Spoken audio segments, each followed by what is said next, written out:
jàngeen jëf ci ànd bi ak télévision Futurs Médias xibaaru digg bëccëg bi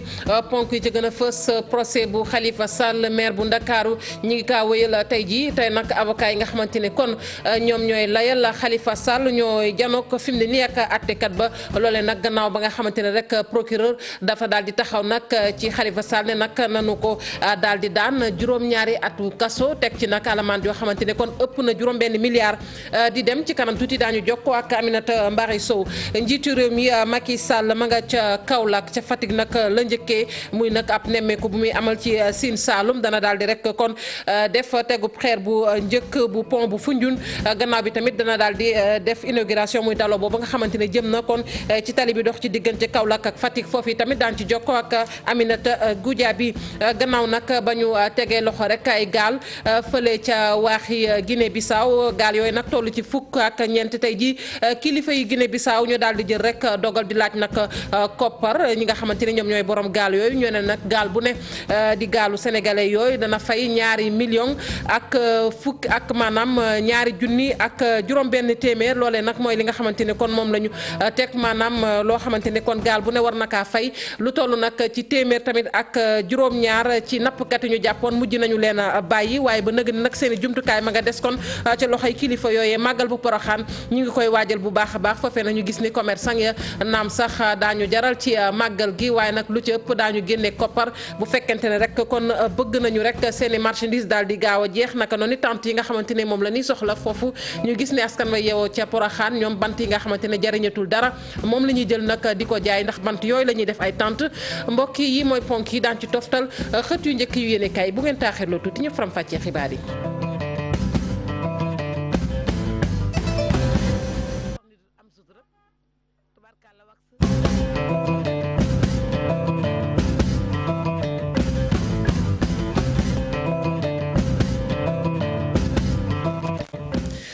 jaa ngeen jëf ci ànd bi ak télévision Futurs Médias xibaar ñu tàmbali ko fële ci tribunal ak procès bu Khalifa Sall maire bu Ndakaaru wax naa ko ma ngay wéy boobee procès tey nag avocat yi nga xamante ni ñoo koy layal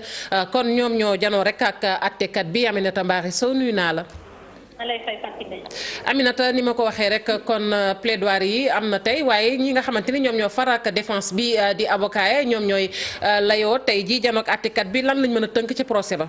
waaw Fatou Kiné ni nga ko waxee noonu la tey avocat défense yi ñoo nekk di def seen plaidoirie bi donc actuellement ni may wax ak yow sax avocat ki di boppam ak Ibrahima Touré mooy ñaari percepteurs yi actuellement ñoom ñoo nekk di def seen plaidoirie donc mën a jàpp rek mooy ñoom dañuy jéem a xool ci yan anam dañu mën a démonter maanaam wax li nga xam ni seen i client dañ leen koy accuser ne loolee amul donc actuellement maître Moussa Sarr moo nekk di jël kàddu gi moom mu ngi wax ne ñaari receveurs yi nga xam ne dañ leen tuumaal ne ñoom association malfaiteur ak escroquerie moom instant bi dafay jéem a démonter loolu rek di wane ni différence bi am diggante caisse d'avance ak fonds politique parce que ci fàttali ñaari percepteurs yooyu ñoom dañoo jàpp ne xaalis bi nga xam ne dañ ko doon génnee ci cadre caisse d'avance dañ ko doon génnee donc fonds politique donc ce qui veut dire caisse d'avance boobu léegi amoon na benn réglementation bu ko régir ute lool ak fonds politique nga xam ne nee nañu amul benn réglementation bu koy régir donc actuellement loolee la avocat bi nekk di wax par rapport ak juge bi. ma nga ko Aminata Mbaye Sow ñu lay jaajëfal bu baax a baax procès bi kon yaa ngi ñu koy toppal dinañ jokkoowaat ak yow ci suñu yenn jotaay xibaar ngir rek nga gën ñoo tegtal ruusee kon ca boobee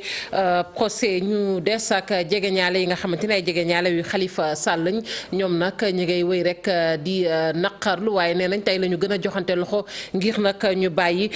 Khalifa Sall mi nga xamante ne dañu ko tëj ci kaso bi ci seen gis-gis nag njiitu réew mi Macky Sall moo nekk rek di faagaagal ñi mu jàpp ni kon ay adversaire lañu ci wàllu politique Barthélémy Diaz ak ñamu àndal di naqarlu tamit daan yi procureur wax ne dañu ko war a daan Khalifa Sall muy juróom-ñaari ati kaso ak loolee nga xamante ni kon diis na lool ci la mu war a fay Habib Faye lañ ciy àndal Younous Diatta.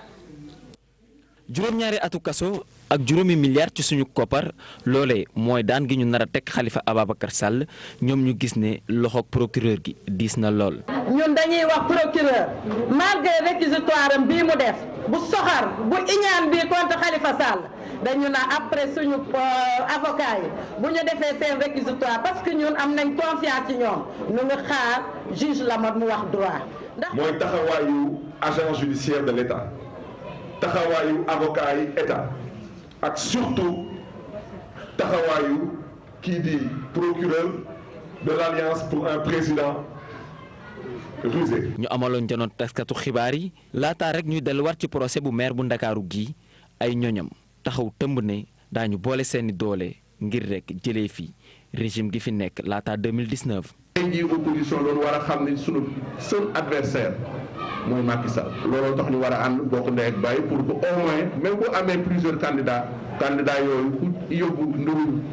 Macky Sall rek deuxième tour ñëpp àndandoo ñu daan te incha allah yaakaar na ni Khalifa Ababacar Sall lay nekk. ci seen i gët ñu jàpp ni ñi nekk ci pouvoir bi jamono ji defuñu lenn lu dul fexe ba Khalifa Ababacar Sall mi bañ a bokk ci jonganteeg présidentielle yu 2019 yi te ñoom duñu ko nangu benn yoon. nañ def face aux autres qui sont en face de nous c'est-à-dire Macky ab ñi muy àndal bu bëggee jàmm malgré tension sociale yi am ñun buñ ci duggee bés bu dee nii Khalifa billaay dinañ ci dugg te dëkk bi nga xam ne dëkk bi dafa nekk à genoux ñun dañu bëgg a redresser ce pays là. su amee kenn Sénégal ku fi mën a expliquer ku fi mën a argumenter ku fi mën a justifier que mën nañ génn lu toll ci 30 millions tous les mois at bu nekk muy toll ci 360 millions ñu koy def ci presque 25 ans te mu bañ a doon marché daanaka kon Sénégal lu way neex rek def. ni ma ko waxoon sànq ci ponk yi njiitu réew mi Macky Sall ma nga ca Kaolack jamono yi ca Fatick nag la njëkkee mu am nag ab nemmeeku bu muy def ca Sine Saloum dana daal di nag kon teewe dalo bu njëkk jëm nag ci tali bu dox ci diggante Kaolack Fatick ak tegub xeer bu njëkk bu pont bu Foundiougne. Aminata Goudiaby moo toogal rajo Futur Média ca Fatick. Aminata Goudiaby nuyu naa la. Aminata Goudiaby du ñàkk nag ñu am ko ci biir xibaar yi moom Aminata Goudiaby ni ma ko waxee woon rek njiitu réew mi Macky Sall ma nga ca Kaolack di ab tournée boo xamante ni mi ngi koy def ci Sine Saloum bokk na nag ca la mu fas yéene kon def foofee muy teewee rek tegub xeer bu njëkk bu pont Foundiougne bi waaye tamit daal di inauguré tali bi dox ci diggante Kaolack ak Fatick gannaaw nag ba ñu ko defaree ba noppi mu nekk nag ab nemmeeku boo xamante ni mi ngi koy def foofee ca Kaolack. Aminata Goudiaby bu dee sotti na.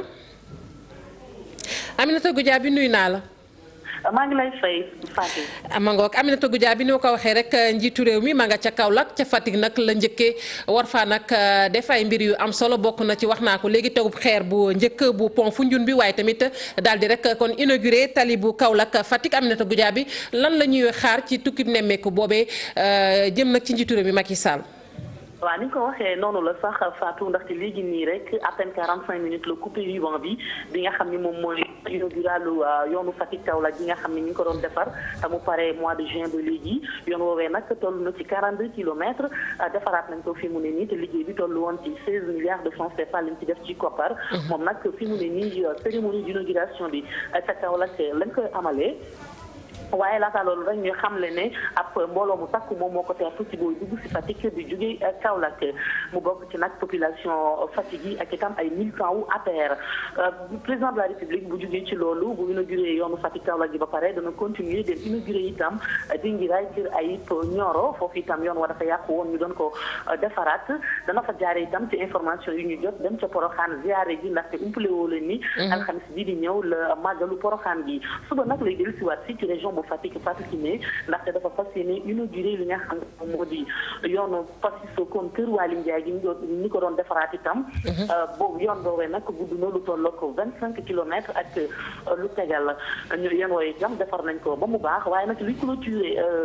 nganu président de la République ci région yu Fatick ak yu Kaolack wax na ko léegi nii moom mooy lancé officiellement liggéeyu pont à péage bi nga xam ni moom la ñu fas yéene def ci Foundiougne pont boobu nag bu ñu sukkandikoo ci technicien agérit yi nee ñu guddaayam toll na ci 1290 mètres ñu jàpp ne sax moom mooy pont bu gën a mag ci Afrique de l'Ouest xaalis biñ ci dara def nag toll na ci 35 milliards de francs CFA ñi ko financé nag ñoo di nguurug Sénégal ak itam République bu Chine Fatou Kiné lu ñu mën a jàpp rek mooy ñaari fan yi ay manifestation yu mag yu tertu président de la République la ñuy xaar Aminata région yu Fatick ak yu Kaolack Aminata voilà yaa ngi wax lu am solo Aminata waaye balaa ñuy tàggatoo rek benn laaj bu mujj Aminata nga toogal foofu rajo Futur Média ngay def léeg-léeg ay reportage yu am solo xam nga nag léeg-léeg askan wi li nga xamante ni moom la ñuy ñaxtu saa su ne sur le plan économique leneen lu ñu mën a xaar ci njiitu réew mi Macky Sall ci réalisation yi surtout foofu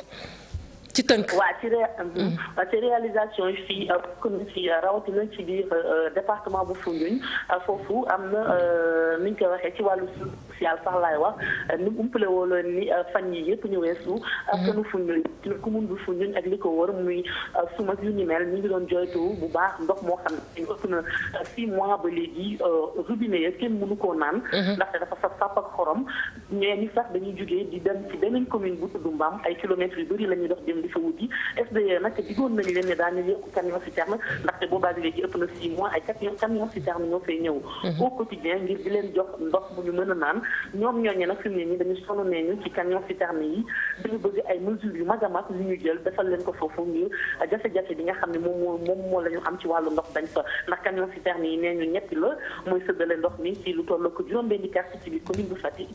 commune bu Foundiougne ñoom du yoon yàggul dara sax waa SDE ak waa SONES defoon nañ ci ndaje mu mag ak population yi waaye ñoom ne ñu ba léegi ñi ngi xaaral yi dañu yàkkam ci lool sax ñu indi leen ab solution imam bu commune bu Foundiougne sax fan yi initié woon na ay maanaam ay ñaan yoo xam ni dañ koy def jëmale ko ñu indi leen jëmale ko ci jafe-jafe yu tar yooyu ñuy am ci wàllu ndox mi jeunes yi nag diñu am na ñenn ñoo xam ni jokkoon nañoo ñoom jëm ci téléphone nee ñu ñoom bu ñu sañoon dinañ leen may ab tribune boo xam ni jafe-jafe boobu daañu ko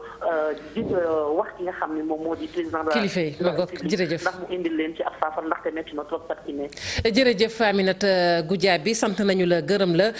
ci xibaar yu leer yooyu nga toogal may fàttali rajo Futur Média ca diwaanu Fatick gannaaw Fatick ñu yegg ba Rufisque ndax jëwriñ ji nga xamante ni moom la ñu dénk wàllu yoon ma nga woon foofee ngir rek daal di teewe ji kër yi ñu ne nag njaboot yi ñu ne sax laay wax dañu leen a fas yéene rek dugal kon ci couverture maladie universelle bu ñu bëggee faju ñu bañ a amati nag ay jafe-jafe seen lim toll ci téeméer foofee waaye nag kii di Ismaïla Madior Fall am na ay kàddu yoo xamante ne nag jot na kaa yëkkati rek sànni ko Idrissa Seck delloo ko nag ci li nga xamante ne nii moom mooy doxalin wi ndax lépp loo xamante ni nguur xaatim na ko léeg-léeg du lépp nag la ñu war a mën a fësal muy leer rawatina ak gaz boobu biñ ne Sénégal xaatim ne ci ak Mauritanie ñu teewlu ko moom professeur Ismaïla Madior Fall ci micro Ousseynou Thiam Bira Diagne. affaire gaz ak pétrole yi man bi ma déggee sax moom mu wax ci dama xawoon jaaxle parce que dama xamul président de la République nan la mën a dem Mauritanie ñu signé benn accord traité international entre la Mauritanie et le Sénégal en catimini mënul nekk te loolu ku xam constitution bi ni mu décrit ni muy définir traité internationaux yi di nga xam ne mënul nekk man sax lu tax mu fàtte ko daf ma jaaxal parce que traité international bi président de la République signé ak Mauritanie te mu nekk accord international sur le gaz dafay am ay implication ci finance su dëkk bi ci koom-koomu dëkk bi soo signé benn accord boo xam ne day am implication ci koom-koom bi il faut nga yóbbu ko assemblée nationale ñu ratifier ko su ko président yóbbu assemblée daf leen di laaj autorisation pour ratifier su boobaa nag député yi ñoom dañ naan expliquer leen ñu accord bi lan la ministre des affaires étrangères ak ministre du pétrole ñooy ñëw expliquer leen accord bi su lépp leeree ba ñëpp xam accord bi lan la ëmb su boobaa nag assemblée nationale moom mën na ne nous sommes convaincus jox nañu président de la république pour mu ratifier su assemblée convaincrul accord bi dañ ko ratifier. gannaaw nag ba ñu leen jàppee woon di ay gaal yu sénégalais yi moom fële ca waaxi Guinée Bissau yi seen lim nag toll kon ci fukk ak ñeent ci gaal tey ji nag kilifa yi Guinée Bissau ñoo daal di rek jël dogal di laaj nag koppar kon borom gaal yooyu nee ñu nag gaal bu ci ne war ngaa fay lu toll ci $2 millions ak ñetti junni ak ñaari téeméer bu weesoo loolu tamit téeméeri mool ak juróom-ñaar yi ñu jàppoon tamit mujj nañu leen bàyyi waaye nag bàyyi leen taxul rek ñu jox leen seeni gaal ak seeni jumtukaay ba tax na ñoom nappkat yooyu fi mu ne nii ña nga cay jafe-jafe yu tar ñi ngi sàkku nag ci kilifa yi daal ñu wallu leen ci loolee ñuy dund dañ ci ànd ak Abdourahmane Diallo Mamadou Gueye.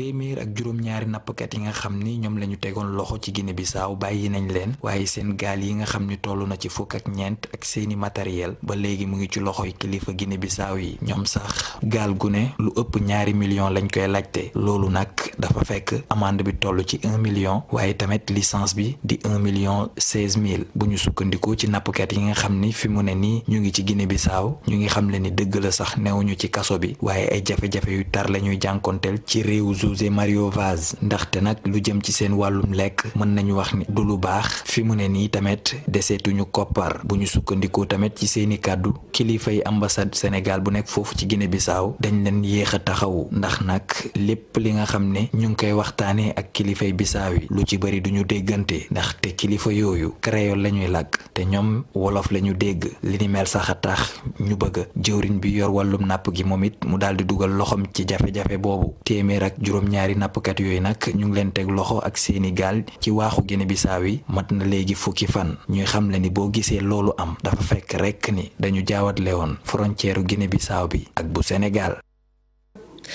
hôpital Mame Abdou Aziz Dabakh bu Tivaouane ma nga cay jafe-jafe yu tar li ko waral nag hôpital boobee ñàkk naay jumtukaay amul itam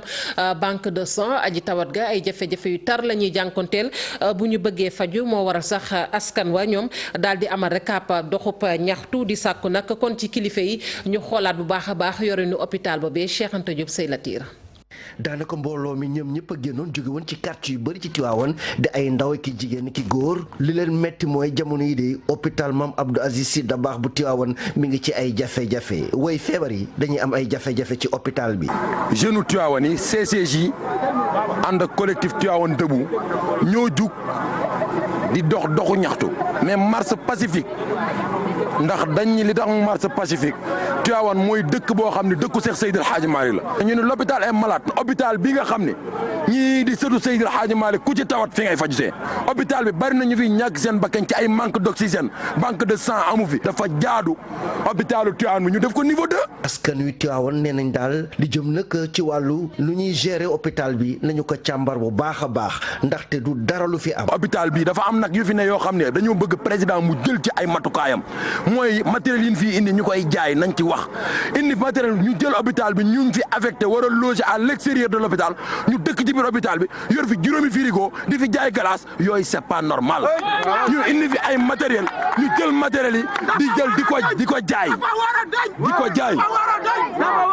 ñu koy demander le président Macky Sall di ko wax ni Tivaouane jug nañu xale yi jug nañu mag ñi jug nañu di wax ni nanu ñëw saytul ñu problème mu hôpital bi entière nag waxuñu kenn rek waxuñu matériel. ndawi Tivaouane yi nee nañ ñi ngi ñaax ñi nga xamante ne ay woy politique lañ nekk ci Tivaouane ak famille si bi nekk Tivaouane ñoom ñëpp ñu booloo fexe nag ba indi saafara ci mbir mi ndaxte lu jëm ci wàllu hôpital Mame Abdou Aziz Sy Dabakh bu Tivaouane bari nay jafe-jafe. ñi ñoom ñi ngi dajaloo waxtaane seen i jafe-jafe ngir nag xam lu cay saafara muy askan wa yeewoo ca Makuda nekk ca département bu Bignona soriwul dara ak frontière bu Gambie jafe-jafe yooyu nag nee nañ xam nañu ko tey jili waaye solo si mooy rek gis ci saafara bu ko weesoo nag ñi ngi sàkku daal ci nguurug Sénégal mu dimbali leen ci seen diiwaan boobu nga xamante ne dafa làkk lool Ibrahima Dialla moo wax ci seen tur ñu teewlu ko ci micro Boubacar Diassi. am na fi ay jafe-jafe yoo xamante ne population ñoo ngi koy dund donc loolu dañu noonu dañ koy wax ci autorités yi ñun amuñu tali robinet amuñu ko fi amuñu courant gaa poto gis nañ ko fi mais boobu léegi daal courant bi ñoo ngi koy xaaral ci si loolu la ñu doon waxtaan si journée yi naan dañuy waxtaan pour mën a en fait dañoo identifier suñu difficultés yi mais loolu ñu yegee ko ci autorité parce que autorité moo mën a saafara loolu noonu waaw jógee fi dem Banjul moo gën a yomb que jógee fi dem Bignona donc boo nekkee ci conditions yu mel noonu dëkk frontière boo nekkee ci situation boobu état bi dafa war a taxaw ci taxawaay bu jéggi dayoo donc état mu ngi def ay jéego ñoo ngi def ay jéego yi rek ci wàllu frontière bi mais ci frontière bi am na ay dëkk yoo xam ne daa mel dañu leen fàtte te dëkk bi ci la bokk te dëkk cosaan nag dëkk bu yàgg la. Ismaïla Diarra doon wax nag ci turu askan wa yeewoo foofee ca Makuda ca département bu Bignona màggalug Poroxaan ñi ngi koy waajal ni ki alxames ji képp la foofee nag ca Poroxaan ñi nga xamante ni ñoo fay ñëw kon lu ca bari jaay tax leen a jug nee nañ naam sax ña nga cay fortaatu bu baax a baax waaye nag faaw rek ñu génnee koppar nag bu dee bëgg nañoo am place askan wa fa yeewoo nag ñoom it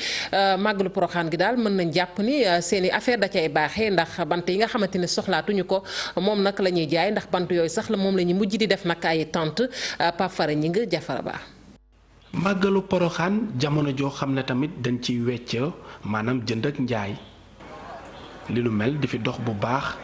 commerçant yi di jóge fu ne ngir jaay seeni marchandise. fii tubarkalla ay tusi laay jaay lu baax rek moom yonent bi sallallahu alayhi wasallam dafa bëggoon ku jaay yére laay jaay ndax dañu tax nit am sutura tubarkalla wax mbasik lépp am na. ñoom léegi ñu jaay yëngu ay mbarka ay tosan yi ngegenaay. kon yi dafay dox Porokhane. waaw day dox day dox trop. ay fleur ak kaas la ñuy jaay. mbaa dina jar. waaw dina jar moom incha allah loolu la ñuy ñaan. yéen a ngi ciy gis seen bopp kon fii ci Porokhane boo leen ñëwee. waaw bu baax. waaye faaw nga génne koppar yu takku ngir amu place mètre carré bi 8000 wala 15000 francs lañ koy jaayee mu ngi dépendre ci bërëb bi nga ko bëgg. dara nga fay. place yi moo xool. ay mètre lañ leen koy. waaw ay mètre liñ ko jaay quoi. mais seer na nag moom seer na wax dëgg yàlla. waaw waroon nañ ko ci nawaa. day ñëwee ay mètre 15000 xam nga. non dañuy jënd. ñaata. des fois 8000 des fois 10 000 ah. ñaata sans dépend rek. ñaata nga jëndee fii parce que ay 40 millions. lii ci place yi da ngay jënd de. ñaata day jënd ay mètre 15000 lan na koy jaay quoi. yow ñaata mètre nga jënd nit. instant yi 4 mètres lañ jëndagul. waaw instant yi. ñi dëkk ci Porokhane tamit di ci ami koppar ndax bant yi ñuy jaay ñu mun cee defi. 2000 francs am na 1500 am na 1000 francs am na 800. foo leen di jëlee bant yi. bant yi ñu ngi koy jëlee ci frontière bi. dañ koy jënd foofu. waaw dañ koy jënd foofu. cher na. waaw cher na parce que mu ngi koy dikkee bant bu nekk 1000 francs en gros. waaw. léegi yéen boo leen ñëwee fi boo leen jaay di ngeen ci génn. waaw dañ ci am tuuti la lu ñu jëndee kii rek groupe naa leen dépassement gi rek. waaw. yéen ñan ngeen koy jaay commerçant yi. waaw non ñu ngi koy jaay waaye màggal gi ñi màggal si ak ñi baas ñun ñu ngi koy jaay. kon daal mu ngi dox. waaw ndànk-ndànk la. bu dee nit ñi bëreeguñu lool fii ci diwaan bi waaye marché bu Porokhane nag jamono ji commerçant yi ñoom ñëw nañu lal seeni taabal di xaaral nit ñi ñëw ngir ñu mën a jaay yóbbu seeni kër. jaajëfal ko bu baax Pape Fara ñi nga jafara ba bokk nag ca ñañu yebal foofee ca Porokhane ñu wax ci wàllu njàng mi dem nag ba diwaanu Ndar ak kër gi di UDEN di Union démocratique des enseignants du Sénégal moom nag ma ngay def liggéey bu am solo du UDEN liggéey boobee nag ma nga jëm rek ci fas yéene kon tàggat ay jàngalekat yi nga xamante ne amaguñu fanweeri at ak juróom jàngalekat yooyu nag fas nañu yéene rek kon tàggat leen gindi leen waaye tamit gunge leen bu baax a baax ci wàllu ko njàng mi ndax gis nañu ne njàng mu ñoŋ la ñu wax mu ànd ak qualité kon nag faaw kon jàngalekat yi am lu ne ci seen bopp Ousseynou Diop Habib Seck.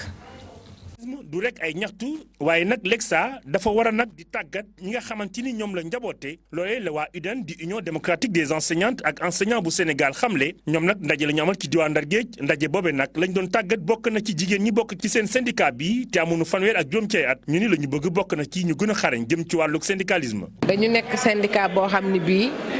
nekk ñu rek pour bëgg a am ay nit mais dañu bëgg a am ay nit yu xarañ. ay nit yu baax ay nit macha allah ay jàngalekat yoo xam ni fu ñu taxaw ni UDEN laa bokk ñun ñu mën ci am mbégte. ndajeeg ñaari fan bile nag daal nañ cey waxtaan ci lu bare jëm ci wàllu nañu war a nekkee rax ca dolli jigéen ñi Lexa nañuy absenté ngir nag ñu gën a takk seen lafu sër. ne ñan ñooy gën di ëpp absence ñu ni jigéen ñi ñan ñooy gën a mën a di bañ a jël yenn classe yu mag yi ñu ni jigéen ñi ainsi de suite te ñun dañuy gis problème ñu nangu ko càmbar ko ba xam ne war nañu mën a taxaw ni lii nañ ko bàyyi nañ ko dakkal ndax dañu nekk ci contexte boo xam ne bii dañ ni dañoo wut njàngale bu baax jigéen ñi dañu ci war a bokk am nu ñu taxawee taxawaay boo xam ne bii bu ëllëgee boo nee man jàngalekat la bu jigéen ñu te bokk ci syndicat bu ñuy wax UDEN ñëpp naw la. bu ñu génnee ci ndaje bi nag la ñu gën a bëgg bokk na ci ñoom jigéen ñi ñu xam lan mooy syndicalisme waaye tamit di ko jëfee. waxtaan ak ñoom ci li nga xam ne nii mooy seen taxawaay ci éducation bi dinañ wax ak ñoom ci lan mooy syndicat lu tax ñu war a ñëw adhéré ci biir syndicat bi Sénégal bi muy commencé syndicalisme ba fii mu egsi yan jéego lañ ci def. ginnaaw ndajeeg ñaari fan bile jigéen ñi nekk ci UDEN dañu gën a mën a xam seeni bopp waaye tamit am yeneen xam-xam ngir di mën a relever ay défis yu bare. ñu des ca diwaanu Ndar bi yoon nag wax ci tàggat yaram Sonacos bu Diourbel moo daal di dóor kon Linguère benn bal ci dara bi ba nag ki nga xamante ni moom mooy El Hadji Solo Sané moo ko dugal kon ci juróom-ñeent fukki simili bi ak ñeent mu nekk nag jongante boo xamante ni jongante bu am solo la woon ci diggante ñaari équipe yooyee entraîneur bu Linguère moom nag la mu xamle mooy équipe bam dañoo nekk rek fi mu ne